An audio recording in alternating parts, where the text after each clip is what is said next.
Hi, this is James Melendez, James Wine Guy. Today, and it's winter time, it's December, it's chilly outside, warm inside. I'm going to talk not about red wine, but about white wine. And I'd like to dispel the myth that white is only good in the warm season and red only in the winter season or the cooler seasons. Really, we should, break that mold and think differently. And there's a lot of reasons why. I think that, do you always want to begin your meal with a red wine? Do you always want to pair that with things that you might traditionally think of as pairing with a white wine? And I'm not a strictitarian, if you will, to say only these foods with only these wines. I give a lot of flexibility there for a variety of reasons. And that's for me when I go out to eat or dining with friends or preparing a meal myself. So what I definitely like to do is have, and this wine is going to pair really well, by the way, and so I don't forget, with butternut squash soup. It's really would be a phenomenal pairing. But white wines, you definitely want around in this time of season and with cheer and merriment, and you want to maybe present some cheeses and white wine. And that's a logical thing, and I think that's truly something that we look forward to this time of year. So it's a plenitude of food with cheese and white wine and even sparkling wine for a celebratory toast. So I'm going to present this bottle. It is Artesa. It's a 2002 Reserve Napa Valley Sauvignon Blanc. So really nice packaging profile here. And I'm going to show the wine. Now, I think it's interesting is that this shows as a medium to light straw colored wine. It's actually, camera doesn't give it really the correct coloration. It is really deep, deep gold. So, and that's for good reason. This has spent time in oak. This has spent 13 months in oak.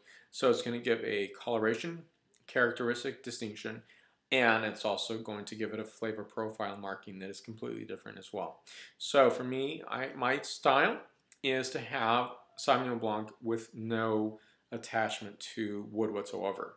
I think it gives it a really powerful quality, and maybe for some individuals who really like a Chardonnay that's kind of really maybe over the top oaky, might go well for that palate. But for me, I really like the quality of a crisp, delicious Sauvignon Blanc that's really true to the characteristic of the varietal. So this is really something that what Mondavi termed as being a Fumé Blanc. So it spent that time in oak. Now I'm going to show you on my new iPad. My other one gave out. So I'm really happy with this one. And I don't know if you've experienced that too, but this is something that gave out sooner than I expected. So had it less than 6 months. And so I got this new one to replace it. And this one's operating so much better. So what I brought up is this photo of the Artesa Winery in Napa County. It's actually in the southern end in the Caneros district.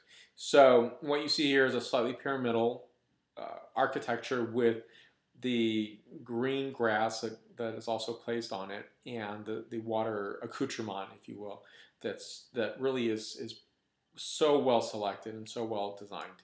And you can actually take your wine and enjoy being outside. Now what you don't see in this picture is how beautiful the surrounding areas. This is on top of a really nice vista hill. So a vista point, a hill, to see the entire Caneros district. And it's something that I recommend. I've been here half a dozen times and will go back many more times. Really enjoy this particular architecture, winery, and experience. So this is owned by the Spanish or the Catalan producer called Codorniu, and it's the world's largest producer of sparkling wine, period. Not just of cava, but sparkling wine in general in the Methode Champenoise. So this is really a wine that is going to give, I'll give the flavor characteristics, and I'll give a taste first.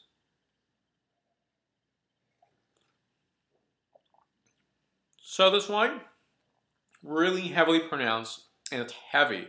This wine gives notes of roasted banana, pineapple, and some spice notes of cinnamon and cardamom, and maybe what I would term like white rice and white tea and slight white pepper. So for the palate that wants this kind of wine, and I think, again, going back with butternut squash soup is going to go extremely well with this wine. And though I don't necessarily would pick this to serve, if I had a bottle, which I do have, then I will serve a butternut squash soup, and it's going to pair extremely well. So those flavors are going to blend together and come apart and give you a really great experience. So I give this wine an 8.8 out of my 10.0 scale. For more wine reviews, please go to jamesthewineguy.com. Please subscribe to my videos on YouTube, and I'm also on Facebook, James the Wine Guy. Who knew? And I'm also on Twitter, James the Wine Guy.